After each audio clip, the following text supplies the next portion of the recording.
So as I continue to talk about like the Irish program and how it can be useful, I want to bring up the fact that David Fotohui is completely he should not be in this role. And they bring this up in the article about how there was a chemical called ethyl oxide, which is used to sterilize medical equipment.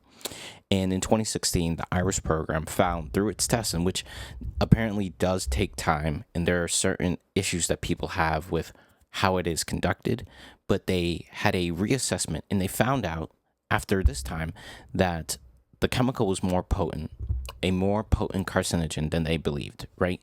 And so because of that, they're able to issue a new declaration, and that allows people in communities to be aware of certain dangers that are present with this particular chemical and its use. So for your job, for your home, for any operations, it literally provides you a way to have more understanding of what's being used in your environment, what's being used on you, and what happens when you have an overexposure to it. And, in response to this new declaration from the Irish program, the Biden administration basically said, hey, the gas that you emit from your manufacturing facility that is used to sterilize this medical equipment using this chemical, you have to capture much more of that because the chemical causes irritation and exposures and cancers in people that are in the surrounding environments. And from this article where it goes, it says that this particular rule, when the Biden administration established it, would affect around 90 sterilizing plants in states like California, Georgia, Florida, Texas, Puerto Rico, and then they just say the Northeast. And I don't see what the problem is with that. Right? You're giving people information. You're making sure that corporations have to actually be good stewards and good neighbors so that you're not just polluting random people. And this goes into the ways in which XAI in Memphis, Tennessee has been literally just terrorizing the black community there with noise and I think it was methane exposure and from the mobile generators that they're using, and that people are legitimately getting sick because of their exposure to certain chemicals.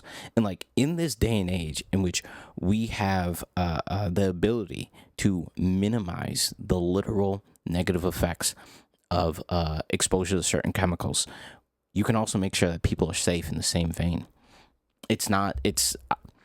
I consider that a cost of doing business, so that the business is, I would say, long-standing. Because if everyone around you gets cancer, then you're going to open yourself up to lawsuits. And so I don't get this.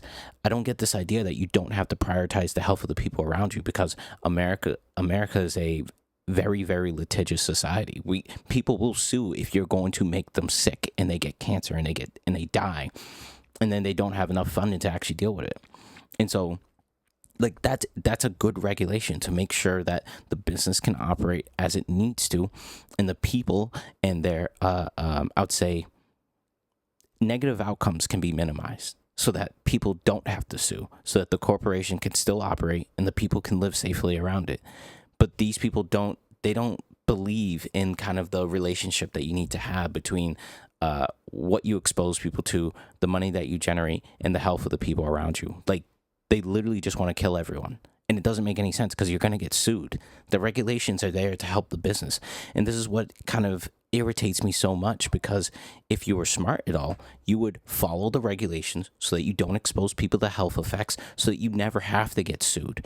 But the point is they reduce the worth of a human life, right? So basically, even if you did sue, they're trying to make sure that you can never collect any money. And then what do you think is going to happen if people start dying and they realize that the corporation down the street has been killing them for 20 years and they have no recourse?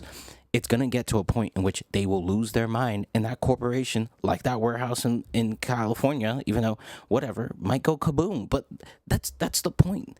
These people don't think about what happens next. What happens when you push the people, right? What happens when you increasingly tell them it doesn't matter and that there will never be any accountability?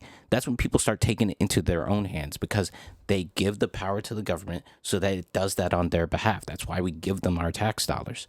But in them trying to get rid of this responsibility, you're going to end up relinquishing that accountability and responsibility to the people, and then you know that there are people who will get it into their brain that they need to take things into their own hands. And so these types of regulations are being reduced, and the ability for the American citizens to get recourse or to have accountability acknowledged even is going away. And so I don't know how much longer they think that will go on. It will get to a point in which people are going to learn, they are going to make their own conclusions, and then they will enact their own punishments. And then they're going to say that corporations are being targeted and that it's unfair to our society and whatever. But you could have prevented it in the first place.